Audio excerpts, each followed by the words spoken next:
if you have some money to put into real estate, out of these three locations, where are you going to put your money? Lagos, Accra, and Nairobi. I mean, out of these three, Lagos is the only one that isn't a capital city. It used to be capital city of Nigeria, but the capital city moved to Abuja. But you have Accra, so which is the capital of Ghana, and Nairobi, of course, the capital city of Kenya. I found a particular article that actually break this down in terms of three locations. So we're talking about Ikoyi in Lagos, and we're talking about Cantonment in Accra, and we're talking about Westlands in Nairobi. These three locations, these are kind of like a prime location where you find luxury properties, and these are areas where you find expatriates, you find business people, entrepreneurs, people that are kind of like a high net worth people. The first thing they've got here is yield, so between 6 and 10% for the three areas. So Cantonment is the one that tops with 10.2%. So why Westland is 7.9%, and Ikoyi in Lagos it comes at the bottom with 6%. Don't go away yet, because there are still a lot of other things to talk about. So, and this is what this particular organization that they've kind of like they've track the what is happening at these three locations in terms of property, and this is based on properties that have been sold recently in those areas. So, and for sales price appreciation, so how the price go up, they look at this in dollar first in the first instance. So which Ikoyi sell for an average of $597,000. So that's for a three bedroom apartment. So, and Westland is one that comes the lowest. So Westland comes lowest. Westland, remember, is in Nairobi, in Kenya, so which is $200,000, and for the average in Cantonment, so which is the second, is 392. So I mean, you can see that the first thing that is really very obvious there for me is the fact that the Westland average it's kind of like a less than half of what Ikoyi is in Lagos. I mean, that doesn't really mean that there might also be other part of Nairobi that are maybe more expensive than Westland, and then they look at 5 years appreciation of how the property go up in terms of price. So the growth rate on average for 5 years period, so which they've got Ikoyi, Cantonment. Actually, Cantonment is the one that and this is based on local currency. So, and then there is also an analysis that look at when you compare to with the foreign exchange as well, taking that into consideration. So 22.68% for Cantonment, so 5 years an average growth rate, and then you have price appreciation. So, and then you have Ikoyi, so which is like 5%, and Westland is the one that came third, 4.85%. So this is quite interesting as well. So because for Cantonment is really the growth rate is really very high, really very high. It's kind of like a something like 4 times of Ikoyi and Westland, and so they said Cantonment growth rate is attributed to the fact that there are a lot of expatriates in the area. So, and if we go further to look at the next thing is the development pipeline and expected completion. So in terms of how much development is going on in the area, basically. So they have 1,523 units for Ikoyi. So that's what was recorded at the time of 1,523. So roughly 1,500.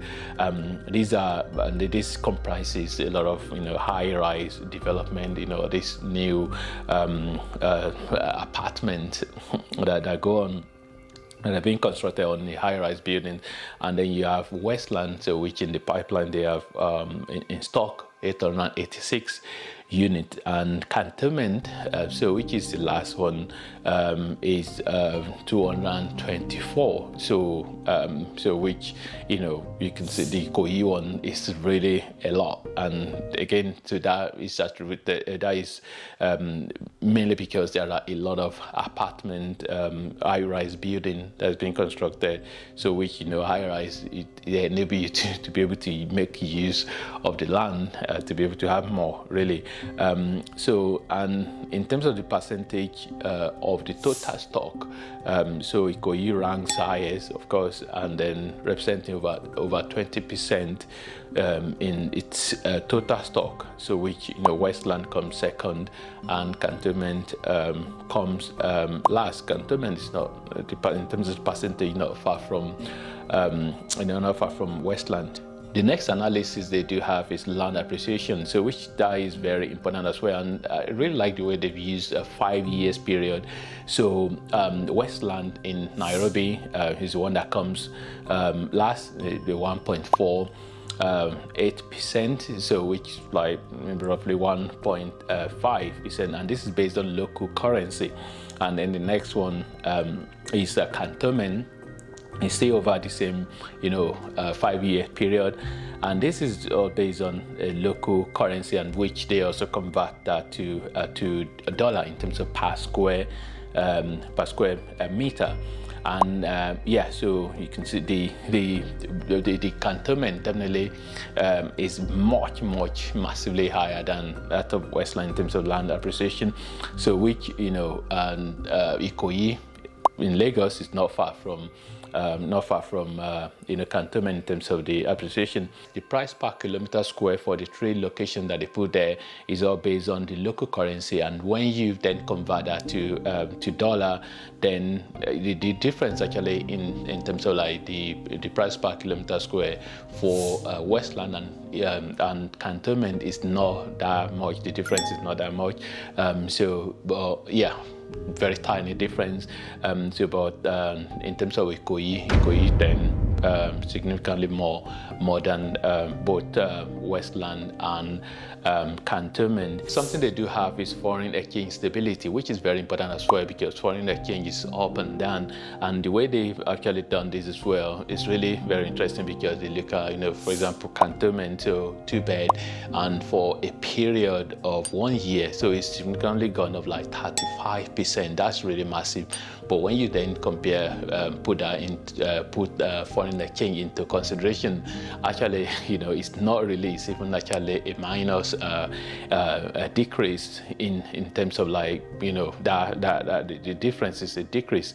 So, and when you look at for Westland, and Westland as well is also a decrease. So but the decrease in Westland in Nairobi is not really that much, and then for Ikoyi actually is increased. But something very important that I must mention is that at the time, and this comes to what stability is as well in terms of foreign exchange, at the time this article was written, the Nigerian naira was not doing too bad. But even as at the time that I'm making this video, the naira has really gone worse. So which this increase in terms of like, I won't really agree with that, because the naira have definitely gone. Not the fault of people that wrote the article. So it was just at the time they wrote it. The next thing is construction cost, which is very important as well to mention in terms of like, you know, per square kilometer construction cost for Nigeria. So which is the you know, the Ikoyi one is definitely much higher than that of Ghana, so the Cantonment and Westlands. So the Ghana Cantonment came second, and so Kenya, the Westland, it's the one that came last. So which I found it really very interesting that, you know, that you can look at this location and just see the difference in terms of like the construction cost, and then they also have the average construction per unit, so per square kilometer was the earlier one, so, and then the one per unit as well. So which, you know, this is like a luxury 3-bedroom apartment, so that, you know, for Nigeria again, this one that significantly higher than, you know, the Ghana, the Cantonment, and the Westland. So the you know, the Kenya is the one that actually come lower. So, and in terms of yeah, so the yield, so which we already look at. So generally, but looking at putting everything together with the way they've kind of like score them, they score everything, all those points that they analyze, they are all scored. And, you know, Cantonment actually is the one that scored, has scored 24 points, and, you know, Ikoyi scored 16 points, and Westland in Kenya scored 14 points. So based on all those information that are put together and the analysis, so the Cantonment in Ghana is the one that comes first. So it's really very good analysis, and I've linked this particular website in the description box below, so you can actually have a look at the article yourself and read if it's something that you'll be interested in. And this video is something that is one that you want to share as well with someone that you think will find it useful, anyone that, you know, that is into real estate and or maybe interested in properties in any of these locations. But in terms of where are you going to put your money, then any of this location, well, this information is there, but there are a lot of other factors obviously that we determine where you put your money anyway. So but and if you have a lot of money, why not, you can put it in you know, all the locations really. Hope you found this video useful, and thanks for watching, and God bless.